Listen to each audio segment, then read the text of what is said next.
Am I wrong for refusing to go to my friend's boyfriend's party after she demanded to approve my outfit? My 29 female friend Kate, 28 female, has a boyfriend Jamie, 29, whom she has been with for nearly 3 years. We met Jamie on a night out, and I would say that although he's Kate's boyfriend, I consider him a friend. We share an interest in a particular sport that we text about sometimes, and if I have a spare hospitality ticket to one of the sporting fixtures, I will sometimes invite Jamie to go. Jamie's 30th is coming up, and Jamie and Kate planned a big party, and I peripherally helped out with logistics when asked. A few days ago, Kate texted me. She asked if I wouldn't mind toning down my look for the party and if I could send her a picture of what I was planning to wear. I asked her what this meant, and after asking several times if she really had to say it, she asked if I could dress verbatim, basically what I would consider frumpy, because she really didn't want to be outshone at her own boyfriend's birthday party. When I didn't reply right away, she went on to say that she wanted Jamie's full attention that night, which she couldn't get if I showed up dressed properly. I was a bit annoyed by what she was implying, so I said if I was going to be so much of a concern for her, I'd rather just politely decline the invitation. Katie freaked out, saying I was being immature by not coming just because I couldn't steal the spotlight. I said it wasn't about that, it was about her making me responsible for whether or not I drew her boyfriend's attention, which is something I've never tried to do nor done as far as I'm aware. She then said it was really important to Jamie that she stand out because his friends and colleagues would be there. I just told her that again, if she was so worried I was going to be distracting everyone, I'd rather not come than feel humiliated from now until the event. I said I would send her Jamie's gift and she could tell him why I wasn't coming. I guess she didn't tell him the reason because Jamie messaged me saying he knows I'm booked the night of the party, but he'd really like it if I could be there, and asked if I could reorganize so I could come. I hadn't replied, but I got a message from Kate saying she knows Jamie is trying to get me to come and please could I just put my pride aside and come to the party.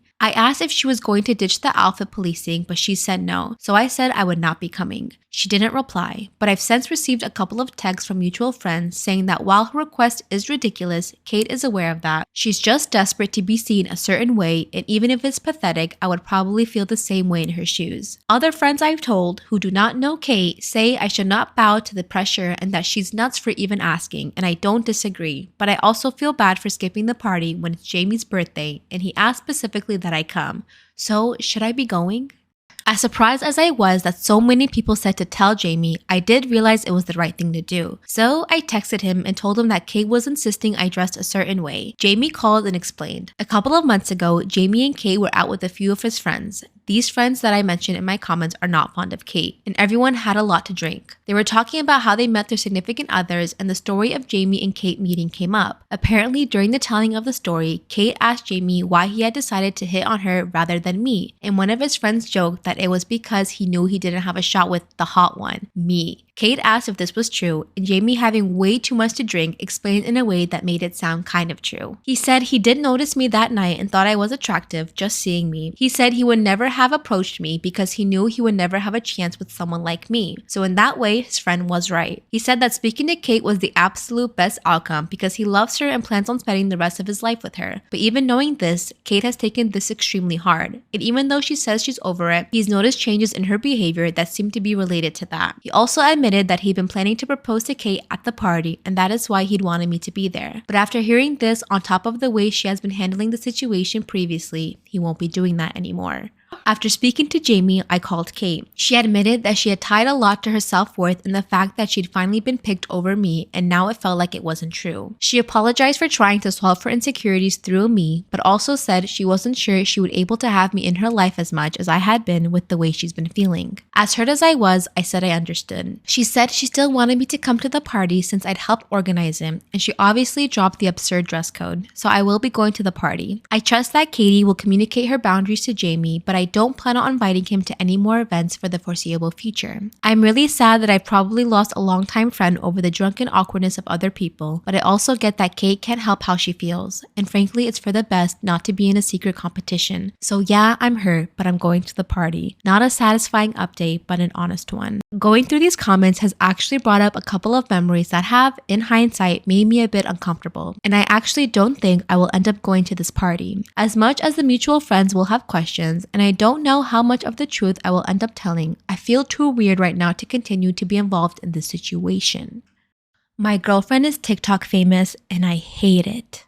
So for a bit of context, my girlfriend and I have been together for almost 7 years. She was never super obsessed with social media or anything like that, hardly posted, kept herself to herself and all that. Then she started to get hooked on TikTok. At first, she didn't post and she would just watch it for hours and hours, but eventually ended up making an account and posted quite a lot. She never liked the idea of working with some corporate company making someone else richer. She always wanted to be self-employed and I applauded that. Anyway, one day she posted a video and it was blowing up, and this is truly when she became obsessed. She started to tell me that this is it. This is what I'm going to do. I supported her unconditionally and told her that if the bills are paid, I couldn't give a damn what she did. At the same time of writing this post, her followers are sitting in the millions. I don't know how many people are going to read this, but I don't want to say exactly because I don't want anyone to find out who she actually is. A few problems are starting to arise. She earns good money, I can't fault her for that. She actually earns more than me, and I'm by no means an average earner in the UK. For one, her health is starting to take a hit. She never eats properly, doesn't sleep, and all of that. She is obsessed with numbers. If a TikTok or Instagram post performs badly, then she will be in a foul mood. It truly seems like the only hit of dopamine she can get is from her posts doing well.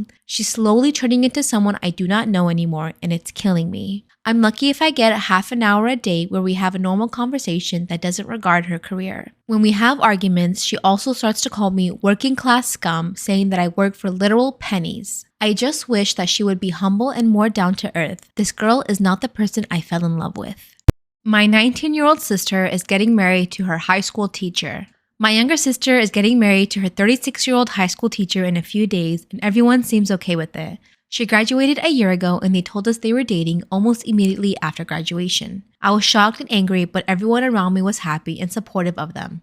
The teacher divorced his wife 2 years ago and started paying attention to my sister. He spoke to her after class regularly and paid special attention to her studies. I thought this was weird and talked to her about this, but she told me he was helping her because she was the best student of her class, which she was. A few months ago, only a few months into dating, they announced that they were engaged. I tried talking to my parents about their age difference and stuff, but they didn't want to hear it. I talked to my sister and she told me that she is happy and that she loves him. We live in a small town with a tight-knit community and everyone else is supporting their marriage. I'm feeling useless right now and I'm angry at myself. I was unable to protect my sister. I feel like I failed my duties as an older sibling. I hate everyone around me. How do they not see what's going on here? There's only so much you can do as a sibling. Blame your parents. Oh my god. And so here's an update.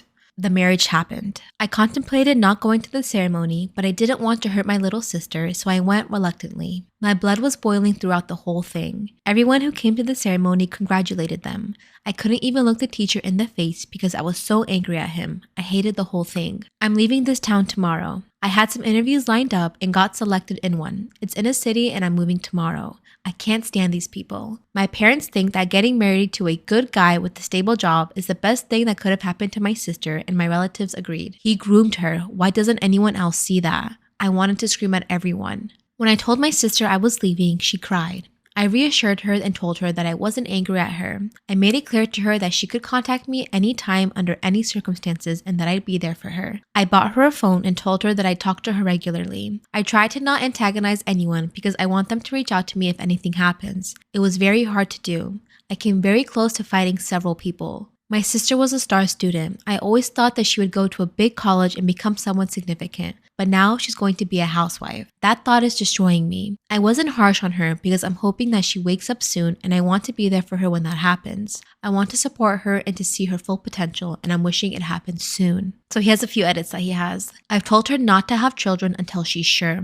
She has a contraceptive implant and I told her not to get it removed for at least a couple of years. I told her to tell me if anyone ever pressured her to have it removed. I really hope she follows my advice. I'm just checking the comments and the amount of people defending the teacher is insane. People like you are the problem. She was groomed since she was 16. Why can't you people see that? I wouldn't have any problem with her choices if she wasn't coerced into them. Him being an older man isn't my issue here. Him being her teacher is. Also, I don't think being a housewife is bad. What I don't like is that the choice of something more is being taken away from my sister. As for the phone thing, my parents did not allow my sister to own a phone. She had to use the landline if she wanted to talk to people. That's why I bought her a phone.